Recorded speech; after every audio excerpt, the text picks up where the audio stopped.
Welcome back to Comedy Rocks. Now, it's time for my regular guest, Russell Kane. Tonight he's talking about class. And I don't know if you read this week in the paper, it said there are no more working class anymore. There's none of us about. The working class have gone, and they reckon that everyone is middle class. You're quite posh, I suppose, James? Business class.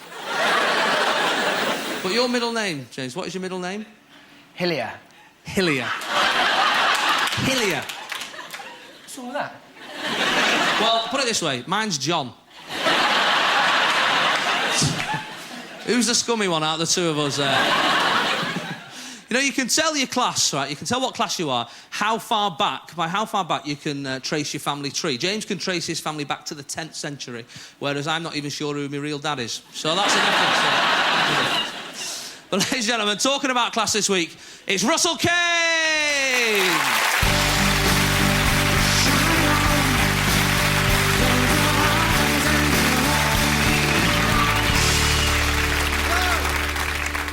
You all right? Yes. So obviously the working class people are. Last train back to Essex after the show, wallop. All the middle class people run back to Clapham. There were no jokes that were postmodern. You know, the easiest way to tell class is voice, isn't it?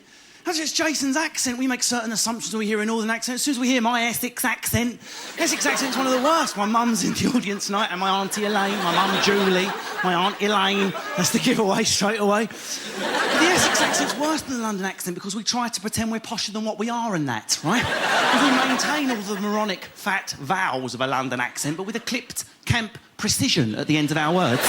We're trying to sound a bit better than what we are in that. The accent doesn't add up like James' beautifully spoken, nice, tight, posh accent. Words are tight in the middle, tight at the end. I don't want to know you, you don't know me. Clean my house, go back to Poland. You know what's up? Right?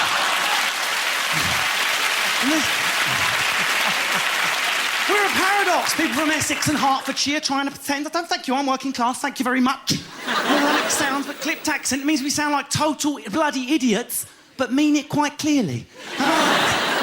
Be honest, some of you don't want to admit you're from council estate backgrounds or grew up in a council street like I did, but isn't it true? People who have less tend to club together a bit more. As a general rule, the less you have. Think back to when you're happiest in your life, when I was a student. So happy I had nothing. Living with my nan, living in my nan's housing association flat in a box room with my nan, and there wasn't much left of her at the end. Just an aggressive working class stick with hair on. Just a few cells attached to a stick of anger, like a pepperami. Bollocks, bollocks, shit, shit, shit. But the strength of the woman, I've only got brilliant memories. She's the one who turned my life around. In fact, I've only got one negative memory of living with my nan. It's the most... I am conscious that my mum's in the audience, what I'm about to reveal. You know, it's something so embarrassing. You get a contraction when you remember it. Just a little Braxton Hick. Just a little one. Well, sometimes if you're in Tesco's, sorry, Waitrose, and you're... and you just like, oh my God, my nan caught me masturbating, right? I'm sorry, Mum, it happens. I know. Court isn't when the door opens and you're naked. There's nothing you can do about it, and you do the Space Invader. You're like, oh my God. And at the last minute, you do a white ass get out. Get out! Give me a minute. Get out! Right? That's not getting caught. Getting caught, think about anything you've truly been caught doing. You might be stealing something, planning a surprise party. Truly caught is when you turn round and the person catching you is there, right? What's the natural reaction, guys? It's to freeze, you know it is. And to exclaim the name of the person. Nan! Right? My nan burst in. Imagine opening your eyes. I was naked on the bed. There's my nan before me. I had a full porn crescent in front of me as well. A full half moon of filth. Paper-based. Think of the shame, not even digital. Paper-based. Women with staples in their faces going like that. They weren't actually doing that. I did that bit. How specialist would that be? Cross-eyed porn. Imagine that. Do you like that, do you? Hey? Is that what you want?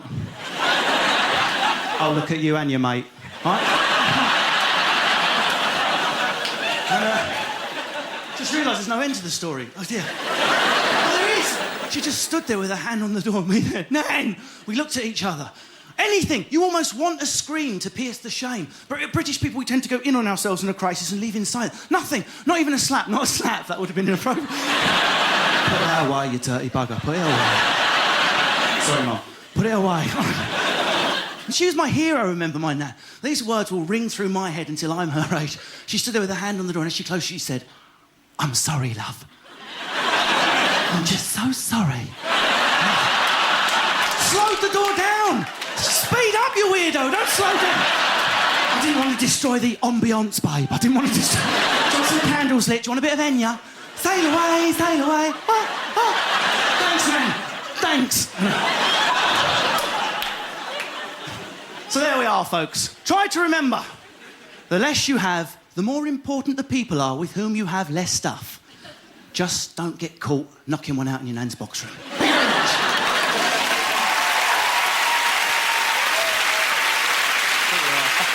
Russell Kane.